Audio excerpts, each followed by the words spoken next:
आज कई मनुष्य अपने आप को सेल्फ मेड पर्सन कहते हैं। वो कहते हैं आज जो भी मुझे मिला है वो सिर्फ मुझे अपनी मेहनत के दम पर मिला है। ये कहकर वो इस सृष्टि के पालन करने वाले भगवान को एक बहुत बड़ी जिम्मेदारी से मुक्त कर रहे हैं।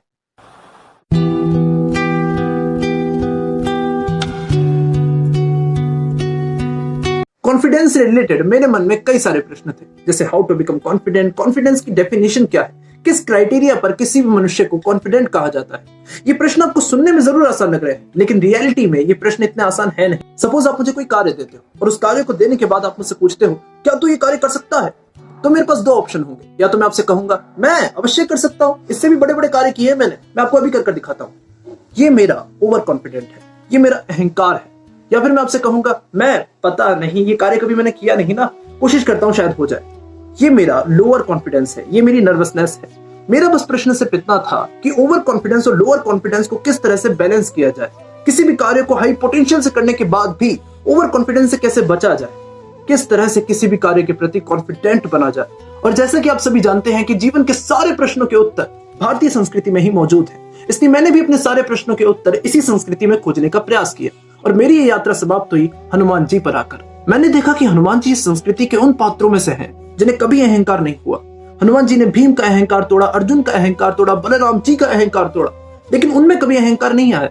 इतने बड़े बड़े कार्य करने के बाद भी उनके मन में 0.1% भी अहंकार नहीं था। ये देखकर मैं समझ गया कि हनुमान जी से ज्यादा कॉन्फिडेंट कोई दूसरा नहीं है। और मैं ये जानने का प्रयास करने लगा कि इतने कॉन्फिडेंट हनुमान जी किस तरह से है।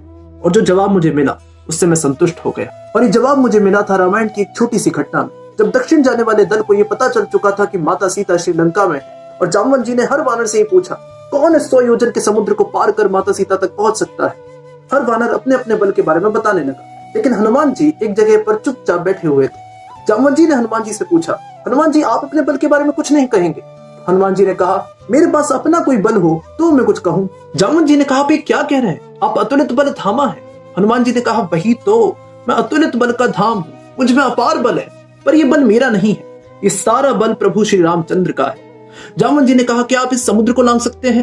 हनुमान जी ने कहा अगर ये प्रभु श्री रामचंद्र की इच्छा है तो इस समुद्र को मैं अवश्य लांघ जाऊंगा। हनुमान जी का उत्साह बढ़ाने के लिए जामवंत जी ने उनसे कई शब्द कहे, जैसे आप महावीर हैं, आप अति बलशाली हैं, आप बालपन में सूर्य को फल समझकर निकल गए थे। लेकिन इन सभी शब्दों को सुनने के बाद हनुमान जी को कोई फर्क नहीं पड़ा।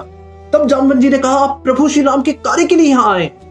और जैसा कि हनुमान जी के बारे में कहा जाता है राम काज करिवे को आतुर, ये सुनते ही हनुमान जी ने अपनी गदा उठाई, विशाल रूप धारण किया और एक झटके में समुद्र को लांघ गए।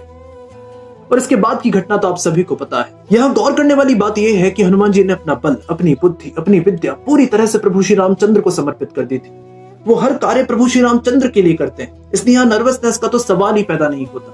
वो हर कार्य को हाई पोटेंशियल के साथ करते हैं और कार्य के सफल हो जाने के बाद भी वो उस कार्य की सफलता का क्रेडिट खुद नहीं लेते। वो उस कार्य की सफलता का क्रेडिट प्रभु श्री रामचंद्र को देते हैं, क्योंकि वो कभी ये स्वीकार ही नहीं करते कि ये कार्य मैंने किया है।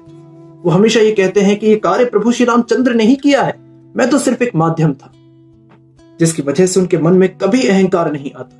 इस तरह से हनुमान जी ओवर कॉन्फिडेंस और लोअर कॉन्फिडेंस को बैलेंस करते हैं। ये बल मेरा नहीं है, ये बुद्धि मेरी नहीं है, ये विद्या मेरी नहीं, ये सब प्रभु श्री रामचंद्र का है। क्या हनुमान जी का ये कहना उनके बड़प्पन को दर्शाता है?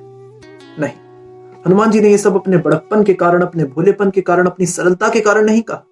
हनुमान जी एक परम ज्ञानी है, उन्हें ये सत्य बहुत पहले समझ में आ गया था कि ये सब सच में उनका नहीं, ये सब सच में प्रभु श्री रामचंद्र का ही है। जिन प्रभु श्री रामचंद्र ने इस पूरी सृष्टि को रचा, जिन प्रभु श्री रामचंद्र ने उन्हें रचा, ये सब उन्हीं प्रभु श्री राम का है। और जैसा कि ये बल, ये बुद्धि, ये विद्या सब प्रभु श्री राम की ही दी हुई है, इसलिए इन सब का उपयोग प्रभु श्री राम की सेवा में करना ही उचित है। हनुमान जी की तरह अगर ये सत्य हम सबके समझ में आ जाए तो हम सब इसी क्षण कॉन्फिडेंट हो जाएंगे। आज कई मनुष्य अपने आप को सेल्फ मेड पर्सन कहते हैं। वो कहते हैं आज जो भी मुझे मिला है वो सिर्फ मुझे अपनी मेहनत के दम पर मिला है। ये कहकर वो इस सृष्टि के पालन करने वाले भगवान को एक बहुत बड़ी जिम्मेदारी से मुक्त कर रहे हैं। मैं उन सभी मनुष्यों से सिर्फ कुछ प्रश्न पूछना चाहता हूँ। क्या आपने जितनी मेहनत की उतनी मेहनत इस पूरे विश्व में किसी और ने नहीं की? बहुतों ने की, बट क्या उन्हें वही मिला जो आपको मिला? नहीं। बट क्यों? क्योंकि ये जीवन 100% हमारे कंट्रोल में नहीं। आप स्वयं सोचिए, ये जो दिल आपके सीने में धड़क रहा है, क्या आप इसे धड़का रहे हैं? जो डाइजेस्टिव प्रोसेस आपकी बॉडी में हो रही है, क्या आप उसे कर रहे हैं? क्या सूर्य इंसान उगाते हैं? बिल्कुल नहीं। ये सब किसी और के द्वारा ही किया जा रहा है। आपके आसपास जितनी भी चीजें, क्या आपने उन्हें उत्पन्न किया है? नहीं। ये सब आपके जन्म से पहले भी यही था और ये सब आपकी मृत्यु के बाद भी यही रहेगा। जिनका ये सब कुछ है, जो हमारे जीवन का 99% कार्य कर रहे हैं, क्यों ना उनकी दी हुई इस सामर्थ्य को हम उन्हीं की सेवा में लगाएं। हनुमान जी में किसी भी कार्य को करने की ऊर्जा खुद से नहीं आती। हनुमान जी में हर कार्य को करने की ऊर्जा प्रभु श्री रामचंद्र से आती है। वो हर कार्य प्रभु श्री रामचंद्र के लिए ही करते हैं। वो युद्ध करते हैं प्रभु श्री रामचंद्र के लिए, वो लंका जलाते हैं प्रभु श्री रामचंद्र के लिए, वो द्रोणागिरी पर्वत उठाते हैं प्रभु श्री रामचंद्र के लिए, वो पुल बनाते हैं प्रभु श्री रामचंद्र के लिए। और हमारे अंदर किसी भी कार्य को करने की ऊर्जा कहां से आती है? खुद से। जब हमारी कोई बहुत ज्यादा तारीफ करता है तो हमारे मन में अहंकार आ जाता है। जब हमारी कोई बहुत ज्यादा आलोचना करता है तो हमारे मन में नर्वसनेस आ जाती है। बेटर यही होगा कि हम अपना एनर्जी सोर्स खुद को ना बनाकर भगवान को बनाएं। हम हर कार्य भगवान के लिए करें, तभी हम कॉन्फिडेंट हो सकते हैं, अन्यथा नहीं। इस सच को स्वीकार करने के लिए हनुमान जयंती एक बहुत अच्छा अवसर है। तो आज के लिए सिर्फ इतना ही। उम्मीद है ये वीडियो आपको पसंद आई होगी। उम्मीद है इस वीडियो का मोटिव आपको समझ में आया होगा। अगर इस वीडियो का मोटिव समझ में आया और अगर आपको लगता है ये मोटिव औरों तक भी पहुंचना चाहिए तो इस वीडियो को शेयर कर दें। मैं मिलता हूं आप सबसे किसी और नेक्स्ट वीडियो में। तब तक के लिए राधे कृष्णा।